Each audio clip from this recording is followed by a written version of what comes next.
Here we are, almost live. We're so Cue close the now. music. Cue everything. Hey, folks, thanks for tuning in to the Advanced Podcast. This is another very special edition of Owen Explains It All, and we have this cool intro.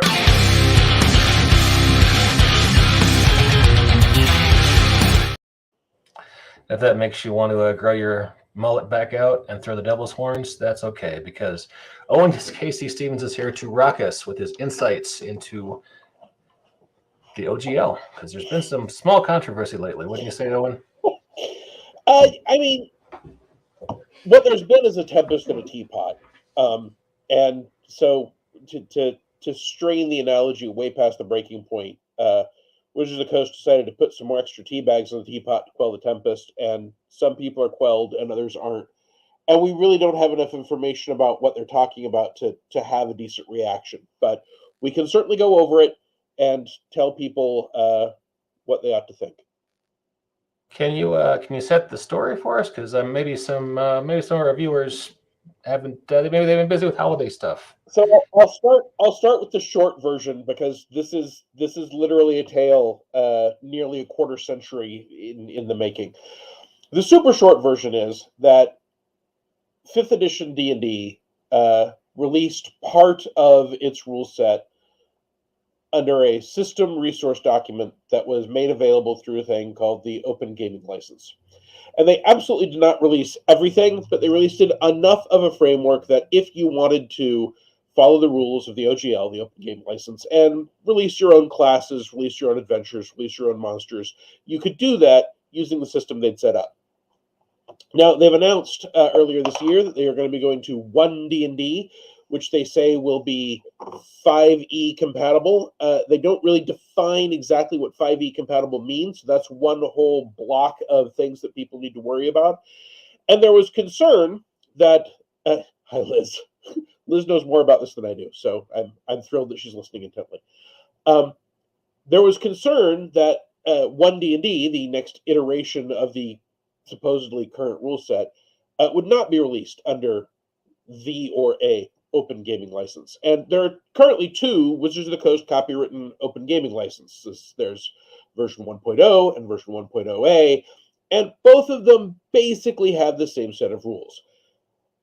So when a whole bunch of people were upset that there might not be an Open Gaming License SRD for 5th edition, because for 1D&D, because, for example, there was no SRD released under the OGL for 4th edition D&D, and instead was under a different license called the Game Compatibility License, I believe, but it was very much not an open license. So there was growing concern that there might not be an SRD for 1D&D, and that evidence of this was that people who were being given access to additional playtest information and were talking to Wizards of the Coast about possibly doing shows or working on products, etc., were being put under non-disclosure agreements, NDAs.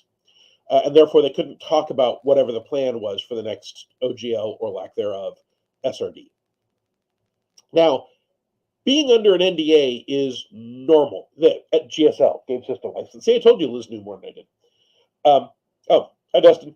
Dustin's a developer over at Paizo, for those of you that don't know. And we will get to them and the OGL in a moment. So there's nothing to worry about that people are being put under an NDA, right? Like, for every project I've ever worked on for Wizards of the Coast, I was under an NDA. In fact, my NDAs when I was working on Star Wars projects back for the D20 Star Wars game were frequently longer than the contract to do the work. So NDAs are perfectly normal, especially when you're dealing with big intellectual properties, and D&D is a big intellectual property. However, since the furor was growing, and the last thing you want to do is let fans, and I'm going to say pundits, because I'm not convinced they're all reporters, but people that talk about things going on in the news agency, and in the gaming industry, and let me be very clear, I consider myself in this category. I am a pundit, not a reporter. I'm a professional and a gamer, and I'm a consultant even, but I'm not a journalist in this regard. We're getting very upset. You don't want to let them get upset for a long period of time, and silence is often taken as guilt in this industry. So Wizards of the Coast put out a statement saying that they were in fact going to release an OGL compatible thing for 1D&D. However, they said that they were going to revise the OGL, that it would be OGL 1.1, and that it was going to handle a whole bunch of things differently. Exactly that. Now, this worried a lot of people because there are a lot of very popular games that are currently released under 1.0 or 1.0A of the OGL, and the fan base, at least, was concerned that the OGL was going to be changed, and that is the language Wizards of the Coast used, that they were going to adjust or adapt the OGL. And they were talking about making it clear that it could not be used for video games, and that it could not be used for, I think, NFTs was one of the things they were talking about, etc. Yes, Robert, you too can be a pundit. In fact, nearly anyone can these days. So a lot of people were afraid that the existing popular OGL games, such as Pathfinder First Edition, Starfinder, Pathfinder Second Edition, 13th Age, Mutants and Masterminds, there's a Lord of the Rings 5e compatible game, and these things use one of the existing OGLs, and there was a concern among the fan base and some pundits that this means that Wizards of the Coast is going to cancel those, and only the new things would be in place. That's not going to happen because it cannot. The language of the open game license very specifically gives you a non-revocable, perpetual, royalty-free license. So the OGL, for example, of 1.1, Wizards of the Coast was talking about how you would be required to have this OGL banner that you would use, that it cannot be used for video games, that if you made more than $50,000 on OGL material, that you would end up having to give them a accounting, and if you made more, and I think it's $750,000, you'll have to pay them a royalty. Now, what percentage of the publication industry do you think would meet that threshold, Owen? The $750,000 threshold. I mean, Wizards of the Coast said fewer than 20, and they said 20 individuals. I think you've got to be looking at things like Critical Role. Well, Critical Role may, but is that $750,000 of profit? Because if so, Critical Role may well not make that, and how are we defining a profit, right?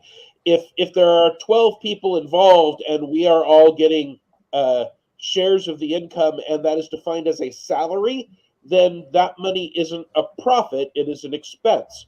Whereas if we are an LLC and we're doing profit sharing, then when we split the profits, that is in fact a profit. So it matters a lot how the internal.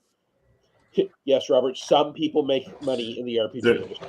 There's some very good companies who make money in there are Kickstarters that can hit that $750,000 limit. Some companies certainly might. Kobold may well hit that number. Paizo might hit that number. But, yeah, Liz Cord says that's not a salary, that's a royalty in that instance. Right. So it depends on what your legal setup is and how things are done, right? Am I being paid a consulting fee separate from being an owner in something? Well, then that money comes out of the profit.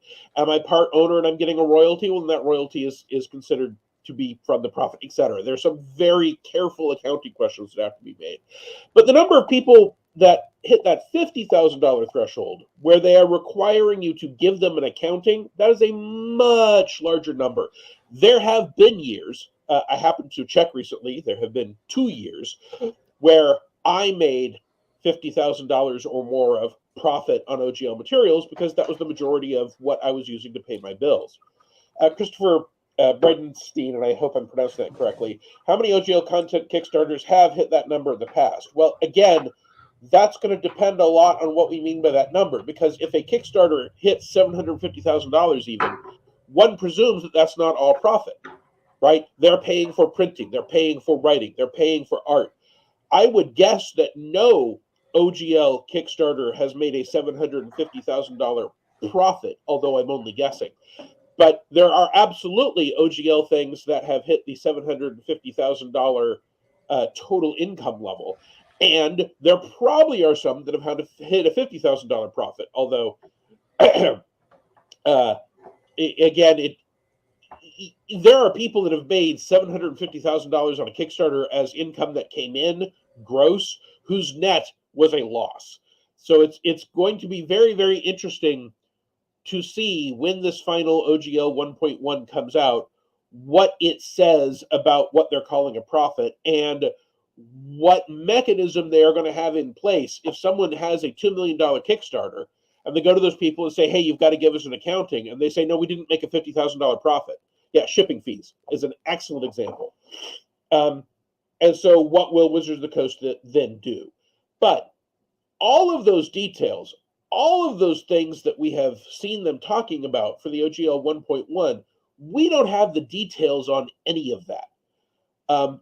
And no one has to use OGL 1.1. So it is possible that Wizards of the Coast will only release their new material under a new open game license that will be 1.1, that will require you to use version 1.1 to access material released under 1.1, so that people who are releasing stuff under the current OGLs can't use it. And it may even have language that says, if you're using 1.1, you must use 1.1, and you can access material that is released under it, which also allows you to use material from the other two OGLs. And that's going to take a lawyer to look at. And to be really, really, really clear, I am not a lawyer. This is not legal advice. What I am is a 22-year veteran of using the OGL.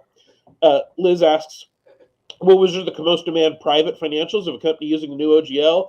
Because that's going to be an interesting legal question. And what they currently said is, if you make $50,000 or more profit, and I believe they used the word profit, they may have just said $50,000, that you have to give them an accounting. If it's more than $750, you have to give them a cut.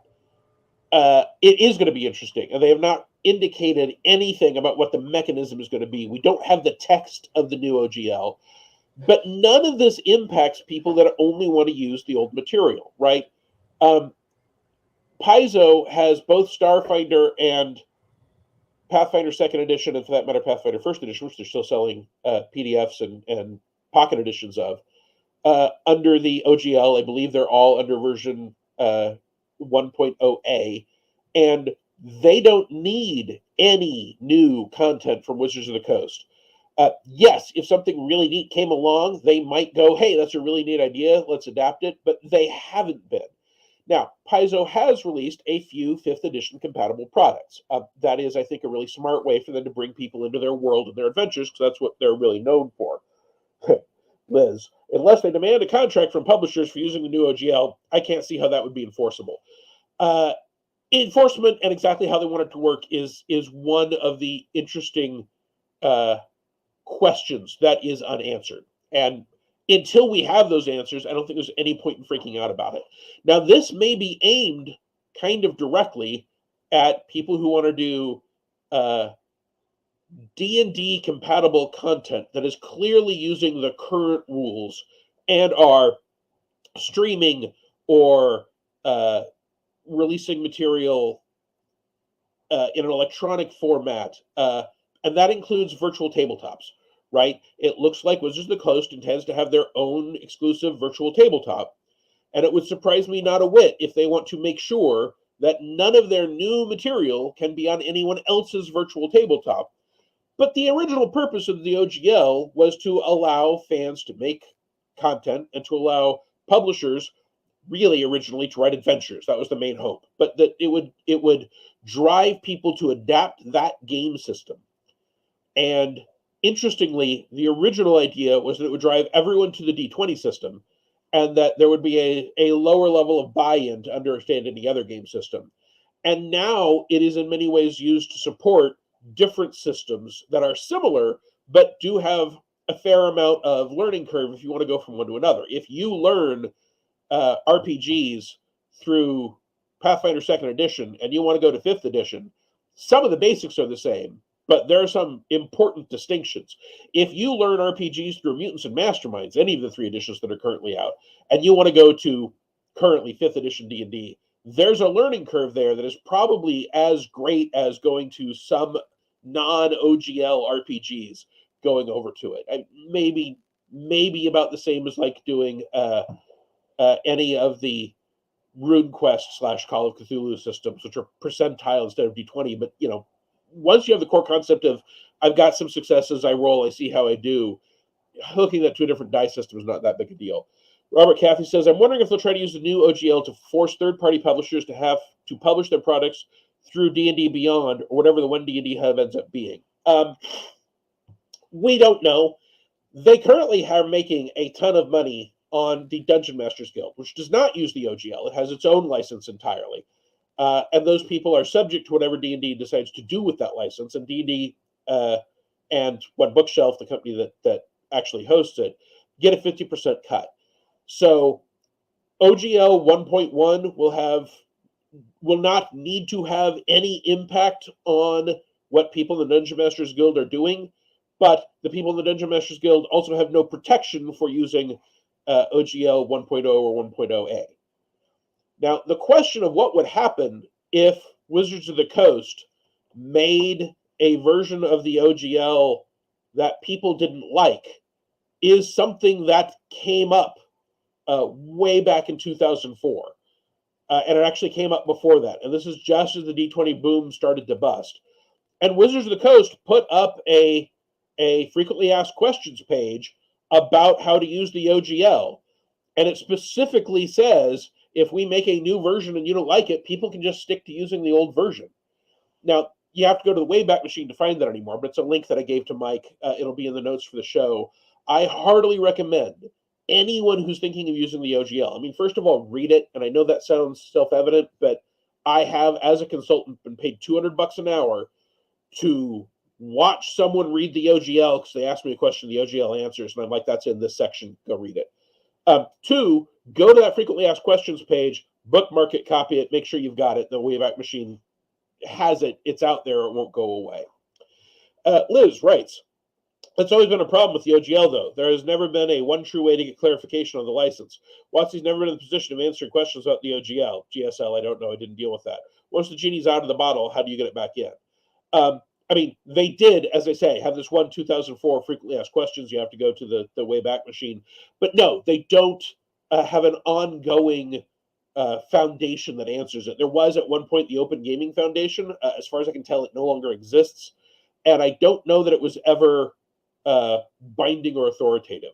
There are no court cases that I am aware of, and I think I would know, that have gone to judgment on an OGL question. So there's no court rule from it. There are people who are in this game industry who are also lawyers, and in some cases have been judges, who have different opinions about what the open game license means, what you can and can't do with it. So, and what you can and can't do without it. So there are a lot of questions. It was originally pitched, amongst other things, to be a safe harbor. So I could say, hey, here's a black dragon. Its face sort of looks like a skull. And instead of Wizard of the Coast coming after me and saying, a skull-faced dragon that is black is our trademark, even though we haven't registered it, you instead go, well, you released a description of a black dragon as being black and having a skull-like face and horns. So that is a legit, I can base my description off that. Now, there are people that have gone way too far with that have said, hey, I'm going to make my black dragon look like the 3.0 or 3.5 or 5e black dragon. And you can't go that far, right? That image is specifically not covered. But there's also a cure mechanism, whereas if you're in breach, they can come to you and say, hey, you're in breach. This is your opportunity to fix it. And I mean, I had Paizo come to me at one point and say, you're in breach of the open game license. Your goblins look too much like our goblins. And I didn't think that my goblins did look too much like their goblins. But I also didn't want to fight it. So I said, okay, I accept that you feel I'm in breach without accepting any culpability. I will change my goblins. And they said, we are satisfied with the change. And the product is for sale even now. And Jacob drew the goblins and changed them for me. Yeah, this court says trade dress is a whole different conversation. And it is. But these are all kind of complicated questions. So when someone says they're changing the OGL, well, they're not changing either of the two OGLs that are out there. Those exist, and they can make new ones, but you can always use the old ones. So even if Wizards of the Coast says we're changing the OGL, they're not. They are releasing a new OGL, which may be based on this one or may look nothing like this one. They're saying it's version 1.1, but that does not mean it has evolved from 1.0. We haven't seen it yet. We don't know what it'll do. We know that it has some radically different terminology in it already. if it is what they'll say it'll be, and it's not out yet. At one point, when 4th edition D&D was being play tested, there were people in the company who said, yes, there will absolutely be an OGL. We're working on the details. We'll let people see it. At one point, there was a discussion that you'd be able to make compatible products, but only if you paid them a $5,000 annual royalty. And in the end, none of that OGL stuff happened because those people left the company. So between now and 1D&D, is it possible that all the people that are responsible for writing the notes about what 1.1 OGL will look like will be gone, and it'll be something totally different? Yes. Until it's out, they are under no obligation to release it as open at all. They are under no obligation to stick to exactly what they said. That was their news release, and it's a business plan that can change. This year, I made enough money to spend a night on the cheap side of Vegas. Yeah, that's pretty normal. I mean, I have my own publishing company. I make certainly enough money that the IRS requires me to keep track of it, and I pay Jacob a decent amount of money through that. So, what I pay Jacob is absolutely not my profit, but it is money being made in the industry, and that's Jacob's profit. So, I think the OGL will remain a very important tool. I think there's no reason to worry about people that have split off from the existing OGL long ago. If Paizo can't release a 1D&D compatible version of one of their adventure paths, then they just won't. But also, if 1D&D is genuinely compatible with 5th edition, and 5th edition has an SRD that was released under version 1.0A, and it was, then we can just make adventures that are compatible with that, and it will be compatible with the new version, although we can't say it's D&D compatible. But no one has ever had trouble saying compatible with the current edition or the 5th edition, or we'll probably be able to say the 1 edition of the world's most popular role-playing game. Everyone knows what we mean. So if you're a small publisher thinking about going out with a new product, maybe you see all these huge Kickstarters for 5e related products on Kickstarter. But this new OGL stuff about 6e has you concerned, by the time you develop your product and try to bring it to market, there's going to be a new D&D rule set, and maybe 5e is old and tired, and 6e is the new hotness, and there's maybe there's some complications, in that OGL. Is the smart move for you to wait and actually the document released and see what it says and make your decision at that point? So it is really tricky. Anytime the 500-pound gorilla is changing what the new current rulebook will be. So I personally would not wait. I would release the product, and I would make it clear that it is compatible with the current rule books. I would not mention D&D at all, obviously, because I can't legally if I'm going with the OGL. And I would probably hammer in my frequently asked questions, hey, isn't there a new edition of the world's most popular RPG coming out? And say, well, the publishers of the world's most popular RPG have stated that their new 1 version, and that's all I would say about it, will be compatible with the current 5th edition. This is designed for the 5th edition. So according to that publisher, what they're coming out with, this will be compatible with, and I would move forward. But I would also pay a lawyer to go over the license and everything I said if I was a new publisher to make sure that I was in compliance and I was doing it right. I think it is important mentioning that in the press release that Wizards of the Coast, where they started mentioning the new open gaming license and their plans to go forward, they specifically stated that 5th edition is going to be entirely compatible with 1D&D. So they don't say entirely compatible. They say compatible. And that is an important hair-splitting difference. And that all products that are currently under the current OGL are perfectly fine to use. So yeah, it's not going to change anything that already exists or anything that is using the current framework. Exactly. So especially, I've got a ton of stuff that I released that's compatible with Pathfinder 1st and 2nd edition, Starfinder. I occasionally do 5e. I have talked about 13th Age. There are games that aren't even based on a D20, totally different SRDs that have been released under the open gaming license that don't owe their original existence to the 3.0 SRD.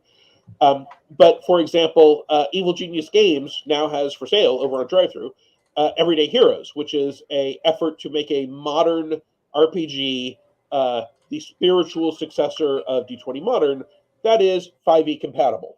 Their OGL declaration is in that core rulebook. I know, I went over it. I was editor-in-chief for that project. And that doesn't need to change, and they don't need to worry, and they are putting out a series of adventures based on popular action films.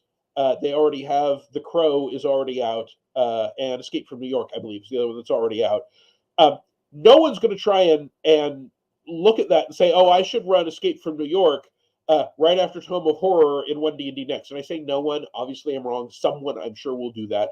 But the people that want to do that will be fine adapting the number of changes between Everyday Heroes and whatever 1D&D is. But Everyday Heroes is already its core rulebook. That core rulebook is in place. And the core rulebook won't have to change, and it's already going to be the core engine that will be used for all their adventures going forward. It looks like we lost Mike, which I presume he'll hop back in. Looks like we lost Mike. All right. But yeah, I know that personally I've had even with the art world, I've had to be careful with what I do with the open gaming license, because like Owen was saying, you can't use the D&D dragons the way the D&D dragons look. My black dragons don't look like the skull-faced black dragons that D&D uses, because you can't do that. So you can give it a skull face because that's in the description of the SRD, but it can't be exactly like the existing black dragons. Right. But the fact is, it does encompass things even beyond the written and published products. So you do have to pay attention to where its legal structure falls. And yeah, I've for the products that I've done for Mutants and Masterminds, and I've done a couple for 5th edition even. I've done an adventure and a couple of bestiaries. You really got to read the OGL. That way you know what you can use, what you can't use. This is all very important. So, and a lot of what we're talking about here is there is a lot of speculation going on, because the official new OGL hasn't been released yet and won't be released for a while. So we need to take everything very carefully, and just pay attention to it when it becomes available for public view. And if you're using something that's an SRD, one of the huge mistakes I see is that someone will say, hey, I am going to make something that I want to use the 5th edition SRD, and then they pull out their player's handbook. Don't use the book that isn't open to determine what you're building your open material on. There is a 5e SRD. Go to it. Yes. Other third-party publishers have some of their SRD material, open material available. Go to it. If something has an OGL in it, it is required to have a clear. If it's released under the Open Game License, it is required as part of that license to have clearly defined what is and isn't open. So if the book doesn't have a Open Game License in it, then use nothing from that book. If that book has a related product like an SRD, just go to the SRD. And if it does have an OGL in it, look at their declarations of product and their declarations of open content and stick with that. If they don't say that they are opening the images, then don't base anything on those images, because the images aren't open. Yeah. Sorry, I was absent there for a bit. Technical difficulties here. Yeah, someone said if the mic with a mic drop, the episode's over. So, but we say we're still online. We're still online. We are still here. This has been one of the most watched shows we've had in a while. Oh, and it seems like there's definitely an audience for this kind of material. I mean, there's a big industry based on the OGL, right? Mm-hmm. All of Paizo's tabletop content that I'm aware of is based on the OGL. And then very clearly, a lot of their content isn't based on the OGL, and they're very careful about that, right? They've got novels.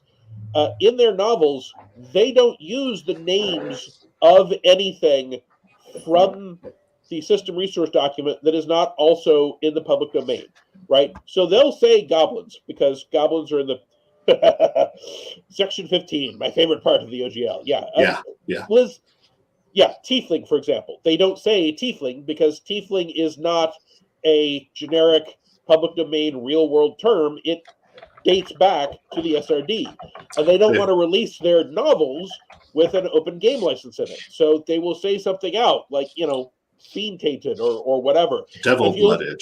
Yeah. If you look at Pathfinder 2nd Edition, there's a whole lot less legacy terminology in it.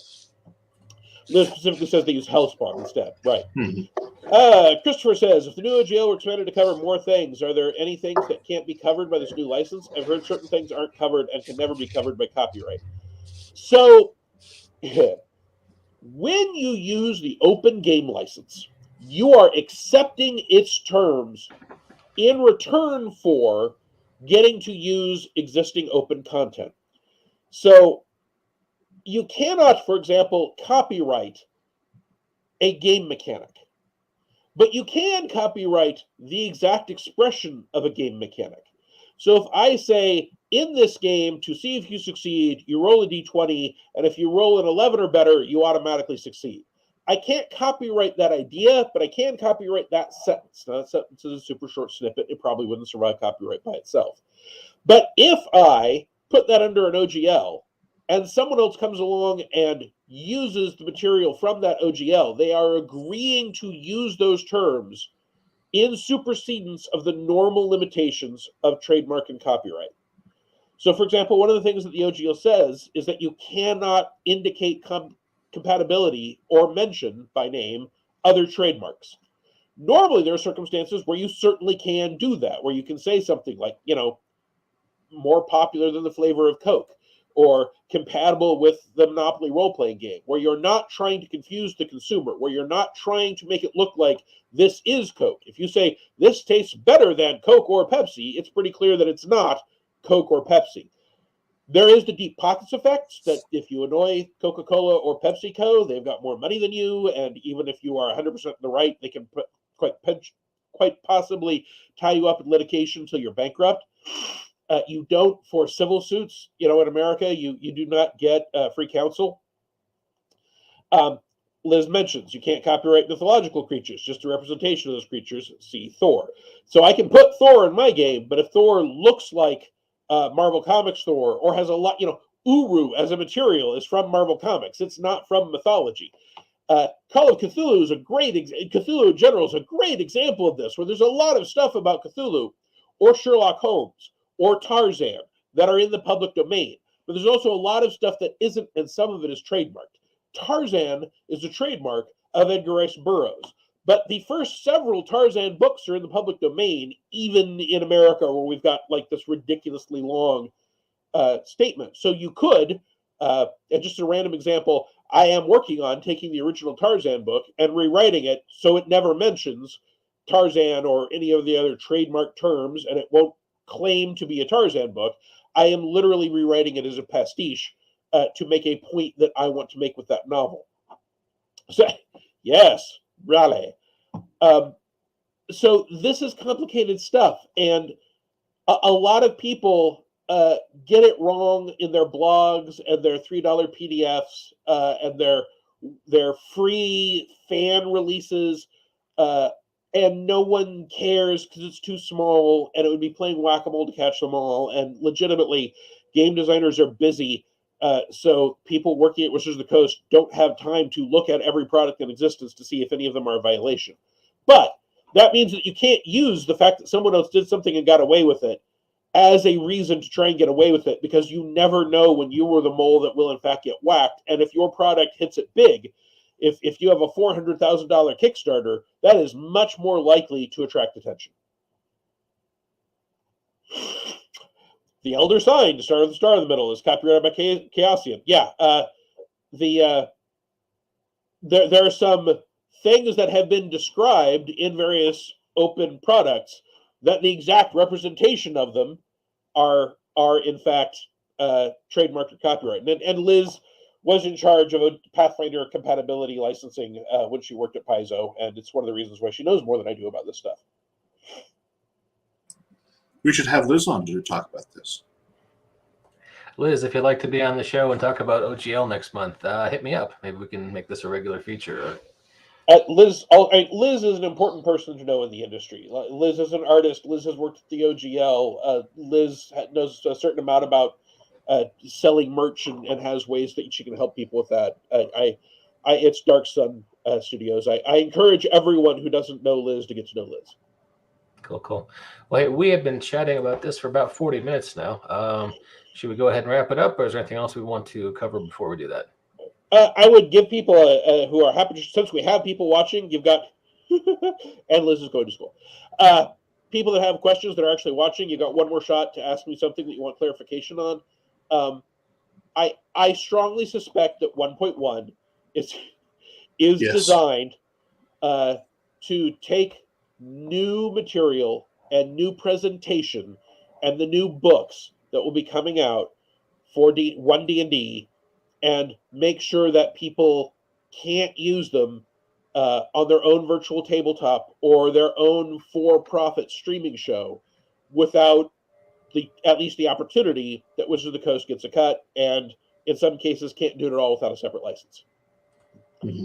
And Mike can kind of put up my Patreon. My Patreon covers the time I take for my blog writing. I blog 5 times a week. Monday, Wednesday, and Friday is free to all. Tuesday and Thursday is currently restricted to people who are actually members of my Patreon, my patrons. But there are funding levels, one of which we're only $150 a month away from, that if we hit, I will make those posts publicly available again, and I will be making and releasing and updating index pages of specific things like all my PF2 content for my patrons to enjoy. So whether you're currently a backer or not, there's a reason to try and drive more people to pay for my Patreon. And if you were watching this, or if you watched it now and you got this far, by all means, buy the nice people at Banff coffee, because this is an effort. It goes with all the donuts that we don't eat. Okay. That Mike keeps promising and we never have. You're not getting the shipments of donuts I'm sending to Norman, Oklahoma? I've not seen a single donut. I have no idea where all those donuts might have gone. Aha! So that's Ko-fi.com, ko-fi.com/BAMFPod. Send us money so we can afford to send Jacob some donuts. So, and hey, appreciate your time, Owen. Appreciate your time, Jacob. Do we have any closing thoughts at all before we want to wrap things up? The Open Gaming License was conceived in the 90s, released in 2000. There's more than 20 years of thought and expression, and there are even lawyers and economists that have written papers on it. So you can study a fair amount of this stuff by looking up what other people have said and done. It's changed tabletop gaming, especially in the English-speaking language, but tabletop gaming is not dependent on Wizards of the Coast not doing a new version, and there are dozens of game systems and thousands of game releases under it already.